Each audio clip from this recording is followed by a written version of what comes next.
Hi friends, ఈరోజు social media ఇన్ఫ్లుయెన్సర్స్కి income tax and GST ఎలా లింక్ చేస్తారో చెప్తానండి. సోషల్ మీడియా ఇన్ఫ్లుయెన్సర్స్కి ఏం ఇన్కమ్స్ ఉంటాయో ఒకసారి చూద్దామండి. యూట్యూబ్ నుంచి వచ్చే యాడ్ రెవెన్యూ షేరింగ్ ఉంటుంది, స్పాన్సర్షిప్ ఇన్కమ్ ఉంటుంది, అఫిలియేట్ మార్కెటింగ్ ఇన్కమ్స్ ఉంటుంది, brand promotions, paid subscription, paid memberships, ఇలా చాలా ఇన్కమ్స్ ఉంటాయండి. ఫస్ట్ ఇన్కమ్ ట్యాక్స్ విషయానికి వస్తే ఇందాక చెప్పిన ఇన్కమ్స్ మొత్తం ట్యాక్సిబుల్ అండి.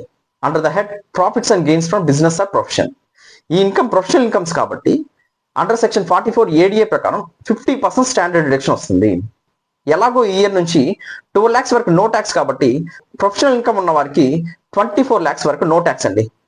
24 lakhs దాటితే ఫర్ ఎగ్జాంపుల్ 40 lakhs ఇన్కమ్ ఉంది ఈ ఫైనాన్షియల్ ఇయర్ లో, ఎలాగో స్టాండర్డ్ డిడక్షన్ 50% వస్తుందండి అండర్ సెక్షన్ 44 ఏడిఏ.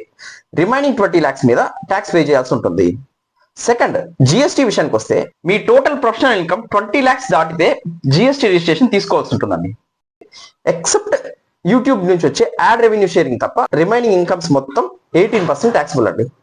యూట్యూబ్ నుంచి వచ్చే ఇన్కమ్ అవుట్ సైడ్ ఇండియా నుంచి వస్తుంది కాబట్టి మనం యూట్యూబ్ కి ఇచ్చే సర్వీసెస్ ఎక్స్పోర్ట్ ఆఫ్ సర్వీసెస్ కి 0 rate సర్వీస్ అండి. ఎక్సెప్ట్ యూట్యూబ్ ఇన్కమ్స్ తప్ప రిమైనింగ్ ఇన్కమ్స్ కి 18% కలెక్ట్ చేసి మనం గవర్నమెంట్ పే చేయాల్సి ఉంటుంది.